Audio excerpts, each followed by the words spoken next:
It's the Morning Star Drive 117.8. You soaring up with sky, now's the time, don't delay. I'm sitting in my ride and it's time to fly. So let's realign, just listen and fill your mind. Hey guys, how is it going? And welcome to the Morning Star Drive on 117.8. It is Wednesday, July 9th, and so happy for you joining us. We are ready to start another day together with the Lord. So subscribe to us on YouTube, do not follow us on SoundCloud, and make sure to support us on Patreon. So today we have an exciting podcast for you. We have the world news, evangelism word study, and of course commentaries, updates, and news on what is happening around the world in this history today. All right, everyone, how are you doing? And yes, it's a wonderful and awesome Wednesday. We're already in the middle of the week. We have Wednesday service tonight. Don't forget, tomorrow is Q&A Thursday, so get those questions ready. Send them to me whenever you can. And if you haven't yet, please leave a like and comment to build our community. Just super happy for everyone joining us every weekday on the Morning Star Drive. So let's get up and support each other each and every day. All right, this week's Sunday message title, Be Thankful for What You've Done in the Past. Rejoice, Give Glory. Ooh, it is Wednesday. I can't believe we're just pushing through this month. We're going to be hitting, we're going to be a third through the month of July. Does that make sense, guys? It doesn't, right? It's amazing how fast time is going. It's so, and right now, guys, it is like we're going full on into summer weather in Korea. It is summer here. It's getting more and more humid too. It's around 33 to 34 degrees. Humidity is like 60%. And just giving you an idea, this is basically Malaysian weather right now in Korea. Because Malaysia is same thing, about 32 to 34 degrees every day, and it's 62% humidity. So it's only like 2 or 3% off. So it's very similar right now compared to Malaysia. And personally, I have no problems with this weather. But personally, I do think it does seem a little bit more drier. It does. It really does. So I was thinking like, oh, it's a little bit different than what it's the same, but it feels hotter here than in Malaysia. It does. Like in Malaysia, there is no escaping the heat. Even if you go into the shade, it's hot. And Korea, it's like that, but not as bad. But yeah, it's nice to be in Warmingdong, just seeing the crazy and amazing weather, all the different things that are happening.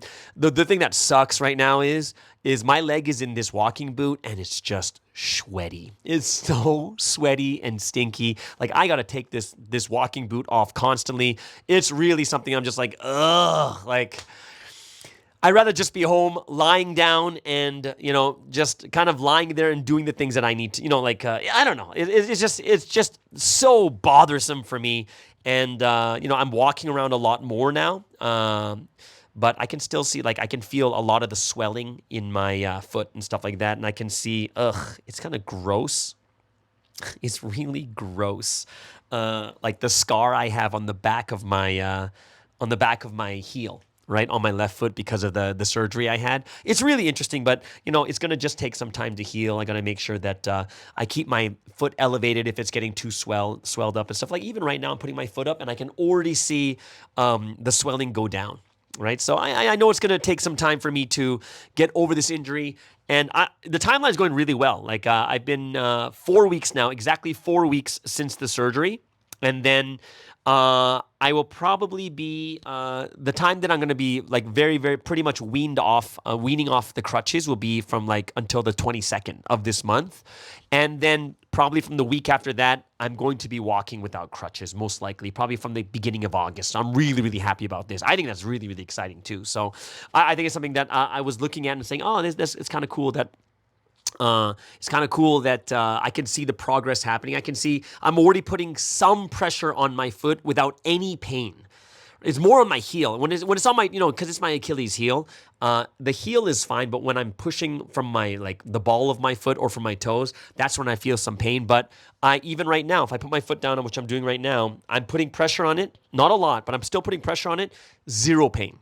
So thank you guys for your prayers, and thank you guys for just always helping me out through the spiritual. One thing that's kind of cool that we have all these people, people visiting from other countries, is now I'm doing translation more, and I'm doing translation. From for Predon too, and I think that's for me, that's like a huge benefit for me. I really do. And not only, like, even this morning, because I'm doing translation, I have to make sure I'm prepared, I'm ready, I get my prayer in, especially before translating too, because it's God's word. And the one thing that I noticed is, like this morning, I freaked out. I'm like, oh my gosh, I'm late. And I just run out of bed and I'm getting myself ready to translate the message. And when I come out, I realize I'm like an hour and 15 minutes early. Like by this time, it's like 3:45 a.m. I'm like, oh, but I'm already jumped out of bed and I'm like sitting there like, oh, time to pray. So, I'm changing, I'm doing, I'm brushing my teeth, everything else. And then because of that instantaneous, like, oh my gosh, I got to do this. I was so alert and awake. Great prayer this morning. And it's one of the things that I really want. But of course, it's a little bit manufactured because I thought I was late. So I'm like, blah, getting out of bed, right? However, I thought to myself, this is something where it's not so much that I want to be like, oh, so alert and awake every single day because of this and this. Like, we want to be like that. But the reality of life is we're always going to go through ups and downs. We're always going to go through things that we don't like. We're going to go through things. We're going to be like, oh my gosh, what about this and what about that?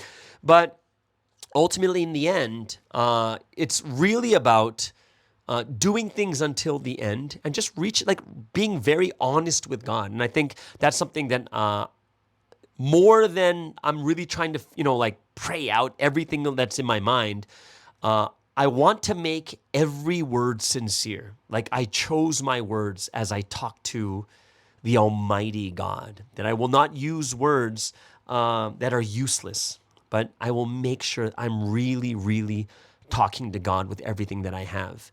And it's something that I thought to myself as like, sometimes we need to slow down and not be like, oh God, thank you so much for this and thank you so much for that. But it's more of like, God, I am here and I want to meet with you and I desperately want to feel you at this time. And when it's sincere, you can feel it more deeply because you really, really mean every single word that you say. And that's something I'm like, yeah, you know what? I got to get myself back into that first. Getting into sincerity, and then with that sincerity, moving forward and making a better and better prayer each and every day. So I was really, really happy the last 2 days, especially. I'm just like, oh, my prayer is a little bit different right now. And I want to make it so that it gets better and better and better, and that I can have like these spiritual days, like a real spiritual day that God says, oh, look, this is someone that met up with me kind of thing, right? So it's something that I looked at. I was like, yeah, this is something that I really want to explore even more about myself, and not to be too caught up. Like I was talking about this in today's Rebel Pastor. You're going to see the Rebel Pastor video today. It drops at like 10 a.m. in Korea, which is like 9 p.m. Eastern in New York and 6 p.m. in LA.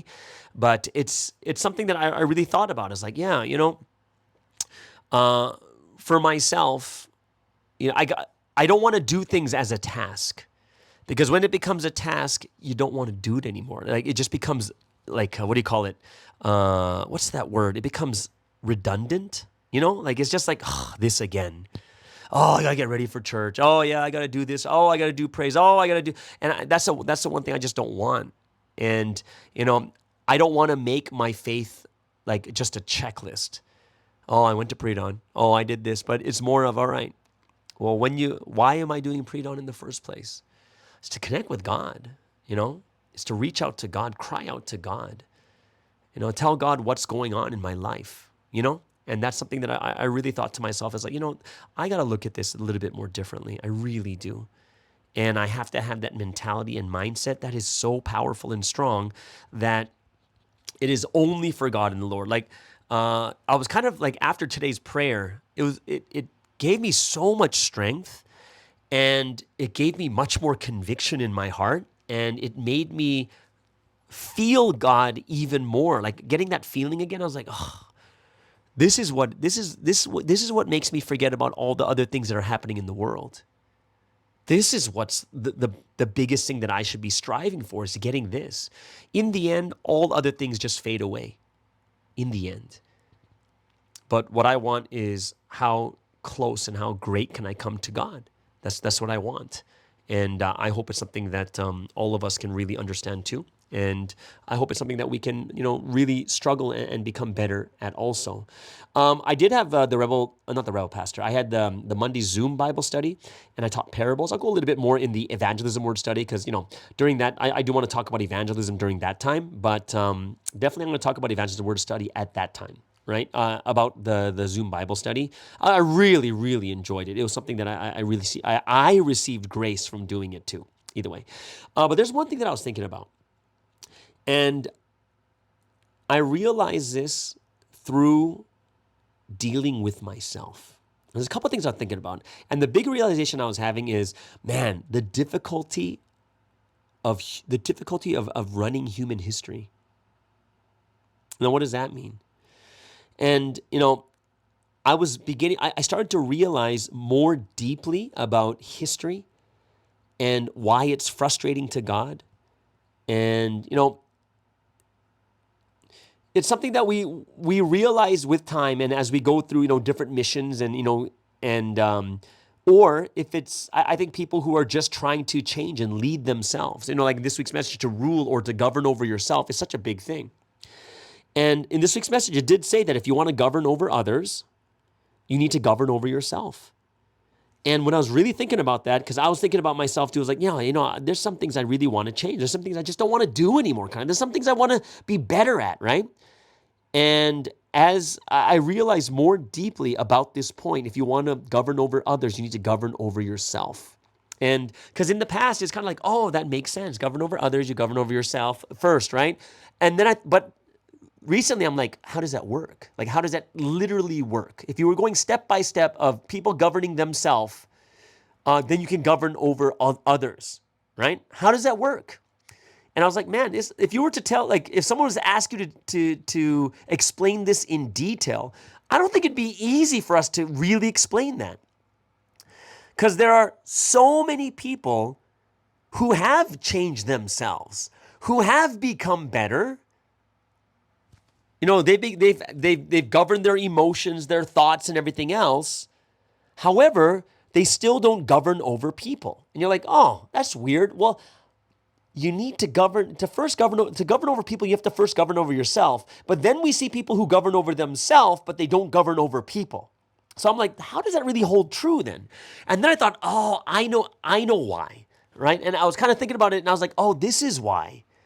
And the problem is some people are just too we focus on governing ourselves and changing ourselves and all these other different things, but that's it. And we don't really think about what we just went through.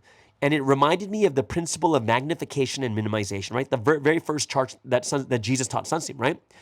And I realized that the reason why even if we can govern over ourselves, we can't govern over others is, the principle of magnification and minimization tells us that we realize about bigger things from the smaller things. And we realize about the smaller things from the bigger things, right? And I was thinking about myself. I was like, these days, I'm injured. I'm alone a lot, dealing with myself, trying to change myself. What are the things I need to fix? What's the things I need to resurrect in my life, my thoughts, whatever it is. And sometimes things are awesome. And sometimes my physical nature is way too strong. And I make mistakes. I say the wrong things, do the wrong things, the wrong facial expression, the wrong this, the wrong that. It just happens all the time. And, how many times have you done something and right after you do it, you're just frustrated by yourself, like, oh, what the heck is wrong with you kind of thing. But if you just leave it at that, you're not going to realize the principle of minimization and magnification. If you don't realize through that principle, it just ends there, that we're just frustrated with ourselves or we just changed ourselves. But if we realize deeply about this, then we begin to understand even the history of God. That's when you magnify to the highest level. I realize why the history of God, why it's so difficult, why it's so frustrating for God. And it came to this one thing, I was reminded of this one thing that Sunstein said. Sunstein said that there is this one word that does not even exist in heaven. And what's that word? The word is force. The word force doesn't even exist in heaven. Because it's a history of love, it is a history where force never happens. So it's like, so imagine you're God. You know all the answers. You know all the best ways. You know all the methods, the proper way to live, how to receive eternal life, how not to suffer. But you can never force anyone. You can never make anyone do anything. Everyone, regardless of they go through suffering or not, people do whatever they want. And I realize this just as it's difficult to try to change yourself and work on yourself. Like when I see some of the things that I struggle with, like some of the character issues that I have, the things that are hard to change, and I want to change. I want to change it. I want to be better. Like I pray for it. But still, I go through those struggles. I'm just like, God, like what the heck is wrong with you, Sky? But when you finally change, you really change. It's so satisfying. But you'll realize the effort and time it took. You'll realize that, yeah, you wanted to do it for so long, but it took that long for you to actually do it. And you realize that, yeah, that's what God's history is like too. Since you can't, like even yourself, you can't force yourself to change. There's no force. You have to put effort in. You have to try. You got to pray. You got to suffer. And you go through all these different things but from the mistakes that you make. And then you're just like, oh, I got to change. And you slowly begin to change yourself more and more and more, right? And the thing that's really interesting here is I was thinking to myself, I was like, man, that's so crazy how this is how hard it is to change myself. But then if I magnify it, I realize even in church, you know, as a leader, you're trying to help everyone. But guess what? Not everyone wants your help. Not everyone wants to change, or people want to change, but they just can't do it right away. They need time, right? And we need to give them time. And we need to give them support. And we need to give them encouragement. It's not easy. And I'm realizing through myself, trying to change myself, that, wow, it's just as hard. And inside of a church, we can't force people to change. We can't force them to come to Predon. Guys, think about this. Remember the last time we checked about like offering in remember what Sunsteam said in the message at one point? Didn't he say something really absurd this one time? Remember, I even talked about it in the podcast. Like Sunsteam's like, oh, the average tithing in Providence is something like 40%. It was something ridiculous. Guys, you guys remember it, right? You guys don't remember it? Like I was so shocked, like what? Like how can you only give that much kind of thing, right? And it was so interesting to me because I was like, wow. And here's the thing. Even though it's God's history, even though God knows what is right, even though it's something that God requires that everyone gives a tithe, people want to do it, but they don't. Can you force them to tithe? No way. Can you force them to give? No way. And you know what? Like when I was asking, like, hey, what's the usual average? I was asking, like, you know, some people like, what's the usual average for a church? Like, well, the good average is about 50% give tithe. I'm like, 50%? That is crazy. And you wonder why churches are struggling financially. You know what I mean? It's interesting, don't you think? But the reason I bring this up is because you can't force. You can't make people do these things, just as you can't make yourself change your character. You can't make yourself just all of a sudden resurrect at this time.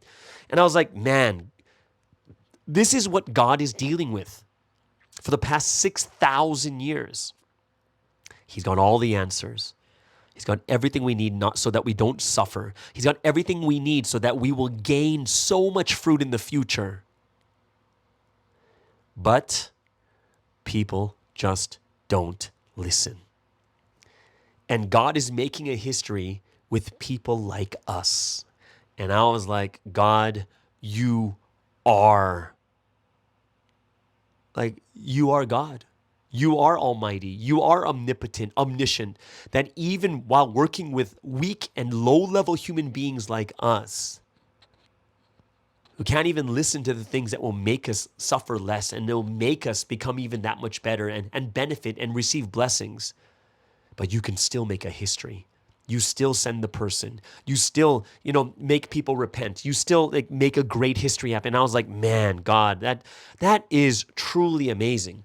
And I think that's one of the things that we have to really do better in. Like, how is it that you can govern over others if you govern over yourself? Well, while you're doing it, you have to think why. You have to think how you're doing it. And when you realize that about yourself, you're going to realize that every single person in your church, in your family, the people around you, in your country are all going through the same thing.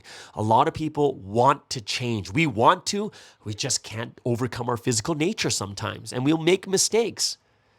And it's something that I think that we have to realize more deeply so that when we actually get into leadership positions, when you realize yourself well, you will understand and have empathy for people who are struggling with the same thing. That is the principle of magnification, miniaturization. And if we realize this deeply, we'll be able to take it to the next level. And we'll be able to take those experiences that we go through, and through those experiences, we can help others or understand others better and make a history happen. Like, there's no way that people should be forcing anything, right? It doesn't exist. God can warn, but put it this way, even when God becomes scary in the Sunday message, like judgment's coming, this and this, who are the only ones that are scared? Are the ones that really, really believe. But the other people don't really believe. So are they really scared? Absolutely not. And we wonder, how can they not be scared when the Word of God just came out with this? And the answer is, it's because of what? It's because of what they believe. Like it's because they're going through the same things that we go through. That sometimes you're stuck in a rut, sometimes you're not doing well, sometimes you could be doing better. And I really hope it's something that we can open our hearts and our eyes to and realize through our own experiences for the sake of the future. Right? For the sake of leading others. And it doesn't mean you're going to become a pastor. It doesn't mean you're going to become like an assistant leader, department leader. I know some great people. Like, there's one guy from America, blessed family, everything else. He's got like the most empathy, the most Holy Spirit in him. And he's not sitting there in that leadership position. He's there and he just helps everyone. Anyone wants help, he's there to help. He's a great listener. He's someone who has good insight. And I hope it's something that, that we can actually do every day of our life too. Right? So I hope that all of us can really have that mentality and mindset, and that we can learn from our own experiences that other people go through the same thing, and even magnify it to God's history and what God's going through too. All right? So there it is, guys. That is today's first segment for the Wednesday podcast. Hope you guys enjoyed it. Before we get into the evangelism word study, let's move into the first music break of the day.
All right, so let's get into today's evangelism word study, and I want to go over the Monday Bible study that we did on Monday, right? Oh, obviously it's Monday, but it's great. Like it's constantly growing. People are bringing more and more newcomers, and I'm super excited. And even when I was talking to the people in charge of the ministry department in Korea, they're so excited for this platform, and they're looking at it as a way that could be used continuously and constantly all the time. Because if you think about it, if we're going to be doing this for like, say, 4 months, like 24 weeks, right? Going through all the different Bible studies and stuff like this too, right?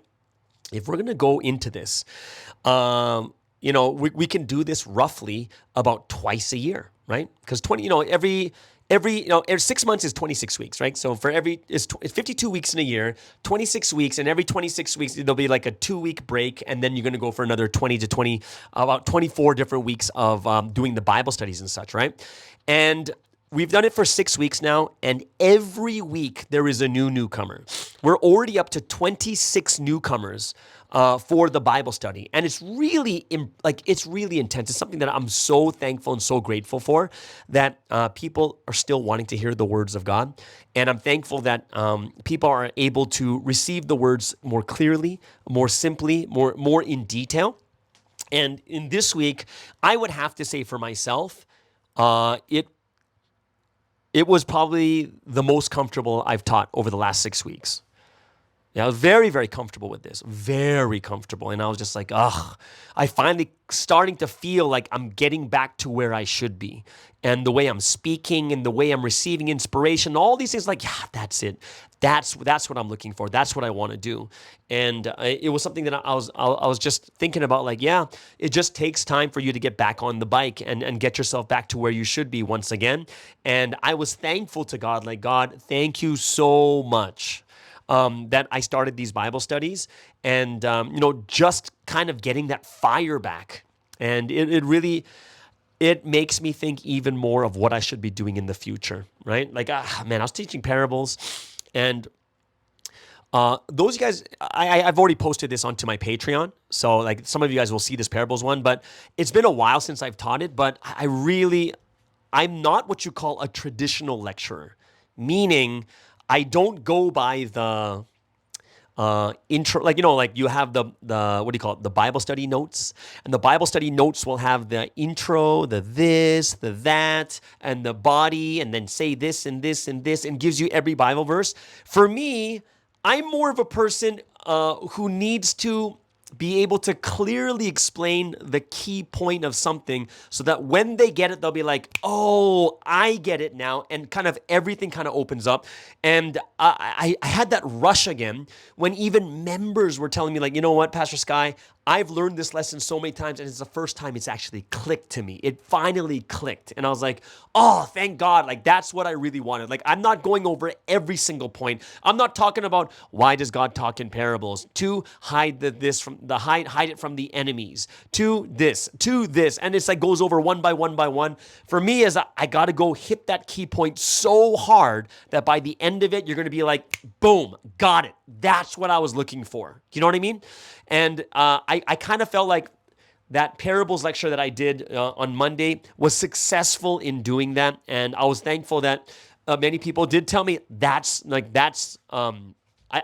even though I've heard that lesson like 100 times, I really, really feel like I've learned it again for the first time, kind of thing. So I was very grateful and very thankful. And I'm hoping that we're going to be able to continue with this, and maybe even start a second day of the week, maybe something along that line. But a lot of new people, like I said, 26 people. People are members are excited, and they're bringing more and more people. And I think this is one of the things I told you guys about in the past is, if you have, for me, my forte, my strength is lecturing. Like, that's the number one. Lecturing, speaking, these types of things. And if you have someone who is good at a certain thing, or say an expert in something, then what happens is it gives confidence to the evangelist. Because the evangelist is going to be like, whoa, if it's like this, I can bring this person. I can bring this person, right? And I think it's something that we really have to understand is we need experts. I was talking to It's a South African church. It's not a lot of people. It's like 8 members, or 7 or 8 members right now. There's like 3 or 4 newcomers that are listening to the word and this and that. Like, they're doing an awesome job. And what's going to happen is, in the beginning, when you're in a small church, basically everyone does everything. People lecture, people manage, people evangelize, people teach. There's a lot. Everyone's got to learn a little bit of everything. Why? Because there's not enough manpower for everyone to do everything, right? And what's going to happen is, when your church begins to grow to a certain size, this is when you need to specialize, right? And this is why you're going to see some really, really great Christian churches, and their praise is crazy. It's because everyone specializes, and they're the best at that field. And you can have the most spiritual person doing praise, but it's not going to compare to someone who is an expert in those instruments. It's so different, right? And in the same way, too, we have to realize is eventually we need to be those that become experts in a certain area. Like, that's the thing that we do the best. And some people, the thing they do the best is bringing people to church. Another thing people do best is lecturing. Another thing people do best is taking care of them, supporting them, hospitality. Another thing that people are good at is preaching. There's so many different things that people are really good at. People need to start specializing. But if you start thinking that you need to do every single thing, you're not going to be an expert in all those things. You're going to have something that fits your character so well, you're good at this, but you may not be good in all the other different things too, right? And I hope it's something that we really understand, and we really we put ourselves in that right place, and that we can really just have that faith, that understanding, and that heart, and that love, that we can see. Like, look at internet ministry right now. The only people that are going to do well are those that are full-time internet ministry, and they're focused on internet ministry and nothing else. Those are the people that are going to do well. Everyone else who's doing head leading, plus headquarters, plus department leader, plus internet ministry, you can't put a lot of time into it. And that's where people have, where a lot of mistakes are made. They're made because people are not experts in it. And we need people who are experts at SEO. People are experts at tags, experts at titles and thumbnails, experts in content. We need all those experts. And if we don't have it, this is where a ton of problems are actually going to happen. So it's something that I hope that when it comes to evangelism, we'll really, really excel and do well in it. And when you're excelling and doing well in something, people are confident in bringing people to you, bringing people to your church. Like, imagine your church has like the worst praise band. You kind of feel embarrassed when you bring a newcomer and they're listening to the praise, right? If no one can sing well, you kind of get embarrassed. But if it's a powerful praise band, people can just come, bring them to church, and they melt through the praise. They just melt through it. And I hope it's something that we can really get ourselves to understand really well. And I hope that we can be those that really try to find the greatest method for us to make history. And especially right now, it's all about evangelism. We've got to evangelize. We've got to bring people. We've got to be the ones that love God with everything that we have, all right? So yeah, that's a lot of different things that I've been thinking about. And when it comes to evangelism, I hope it's something that we can really, really do well together too, okay? So if you have, I'm sure you guys will have some more questions about evangelism, this and that. Go ahead, put it in the comments below. I can answer it during Q&A Thursday also, all right? So before we get into world news, let's move into the final music break of the day.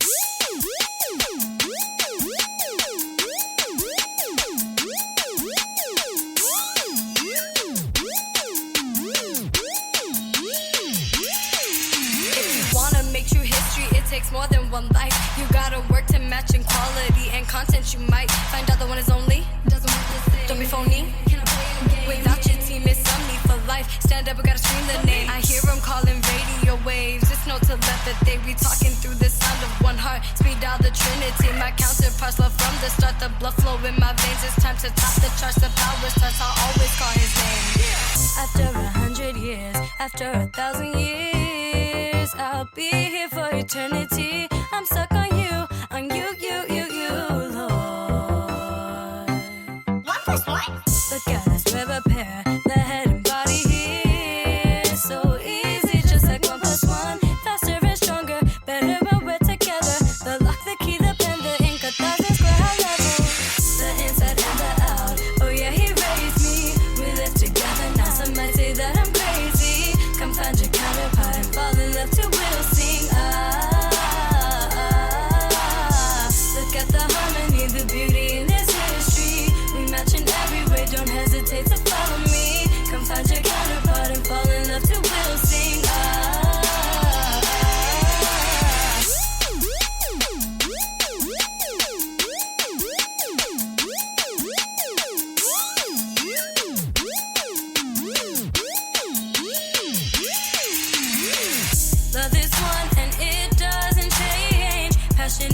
at the top of the chain. Kings of the sky, you know eagle is the name.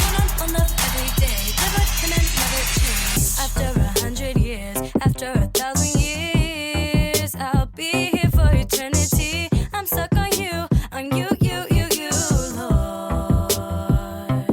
One plus one. Look at us, we're a pair, the head and body here. So easy, just like 1 plus 1. Faster and stronger, better when we're together. The lock, the key, the pen, the ink, 1,000 square high level. The inside and the out, oh yeah, he raised me. We live together now, some might say that I'm crazy. Come find your counterpart and fall in love till we'll sing. Look at the harmony, the beauty in this history. We match in every way, don't hesitate to follow me. Come find your counterpart and fall in love till we'll sing. We face no limits 'cause it's two. In a world where love needs two to be one. Just like the earth and the moon, we pair up and it's so beautiful to be in love with you. The inside and the out, oh yeah, he raised me. We live together now, some might say that I'm crazy. Come find your counterpart and fall in love till we'll sing. Look at the harmony, the beauty in this history. We match in every way, don't hesitate to follow me. Come find your counterpart and fall in love till we'll sing. Okay, so let's get into today's world news. What's happening around the world? What's some things that are coming out that are kind of big news? The first thing we're going to look at, we're going to the U.S. in Texas, right? So we do have a church over there in Houston and some other members in Dallas and also Austin. But it seems like there's these huge flash floods that struck central Texas on Friday. And the death toll has climbed to more than 100 people. And there's like an unknown number of people are missing too. And basically, search and rescue teams are wading through mud-piled riverbanks as more rain and thunderstorms threaten the region.